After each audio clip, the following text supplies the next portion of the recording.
अष्टशक्ति क्षेत्र प्रसिद्ध पीठ बांकीरमा चर्चिका मंदिर आम अच्छु चर्चिका मंदिर पाददेश माँ महिमा जी विख्यात माँ पीठर उन्नति हो न पारिबा कारणरू स्थानीय लोक मन सृष्टि होइछि असंतोष। आम आपको देखा गोटे बोर्ड लगी आपने देखिपे जो 5T कथा कही विगत दिन में राज्य सरकार लोक मानक विभिन्न योजना विषय कहते अनुदान विषय कहते मंदिर मठ मस्जिद्र उन्नतिर कथा कहते बांकी में ताहा आदौ काम देना।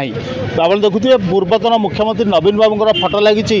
कार्यर मान लेखा जाइए अटकल मूल्य लेखा जाइए कार्य आरंभ तारीख और कार्य शेषर तारीख लेखा जाइए 29/6/2024 मसीहा सुधा 11 कोटी व्यय माँ चर्चिका मंदिर विभिन्न उन्नतिमूलक कार्य होगा कथा आम गोटे माटी गांडुआ पड़ना बोली स्थानीय लोक मैंने अभियोग कर बांकी अंचल सामाजिक कर्मी तथा राजनीतिक व्यक्तित्व रमाकांत बाबू पचारि बुझा वास्तव में कौन रही स्थिति उन्नति होती ना केवल प्रचार प्रसार रे काम सीमित हो रही। रमाकांत बाबू कौन कहे ये जो 5T बोर्ड लगी वास्तव में सत कौन आज्ञा 5T बोर्डटा मराही दलीय प्रचार भी इलेक्शन पूर्व आमर माँ को गोटे जमते रहस्य कला भाया आमर ये हूँ माँ चर्चिका पीठ ये पक्षत ठाकुर किंतु माँ को आसिक गोटे बाण बाजा प्रशासन करी विधायक 5T सेक्रेटरी गोटे मंदिर परिदर्शन करदे कारण से करते कहीं ना गोटे बांकी लोक गोटे चकित देखा भोट प्रचार भी केवल भोट प्रचार भी माँ को ना गोटे भोट प्रचार करने बांकी जनसाधारण को गोटे भुआ बुले देखु लिखाई 29/6/2024 सुधा कम शेष हम 29/6/2024 सुधा कम शेष हम आपण हिसाब करूँ माटी गांडुए भी पड़ना 11 कोटी टंका सांसन कहले आम सांसन कलु से 11 कोटी टंका कहीं गोटे गोटे माटी गांडुआ तो पड़नी ये देखो ये टाइल पड़ी निम्नमानर टाइल ये टाइल से 11 कोटी टंकार नुह ये टाइल हूँ बांकी एनईसी पैसा ये टाइल पकई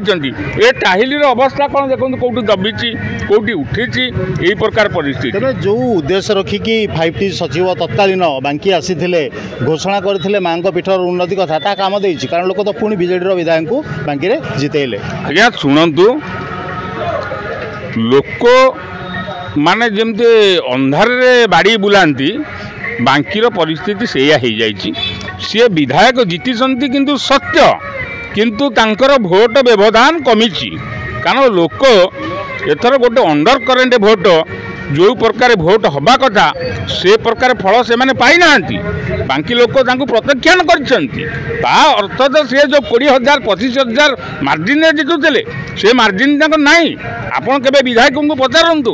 बांकी जनसाधारण से मार्जिन भोटे जितई ना जमी कहती जो हाथी गलू गोड़ पिंपुड़ी गला यही टाइप बांकी माने बांकी लोक भोटे जितई।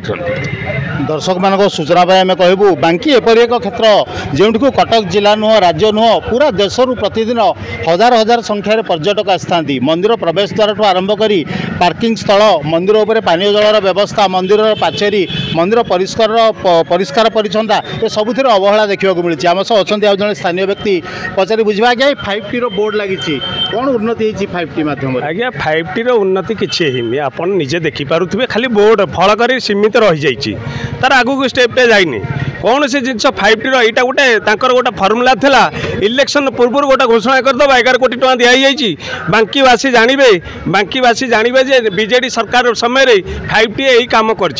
बर्तमान 5T ना ये खाली भोट हाथे कमटी करते आप देखु बांकी मंदिर जेकोसी अवस्था गोटे बाहर हजार हजार संख्यार पर्यटक मैंने आसुँच गोटे शौचालय सुविधा नहीं शौचालय थे शौचालय उपर टैप नहीं ता भर एनएससी कर्तृपक्ष नजर दौना कि बांकी प्रशासन भी नजर दौना आज लाट्रिन सुविधा नहीं गोटे पार्किंग भी सुविधा नहीं गोटे अष्टकिला भितर माँ चर्चिका ठाकुराणी होती अष्टकिला भितर जन देवी जे कि प्रत्याख्यान कर